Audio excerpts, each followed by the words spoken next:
तिमी सानी छेउ म त काम हो मलाई काम हो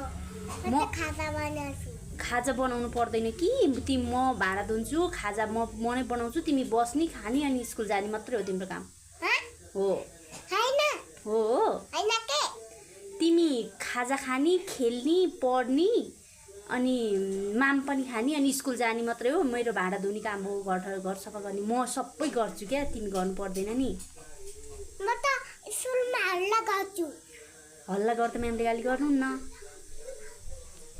गर्नुहुन्छ कि नै गर्नुहुन्न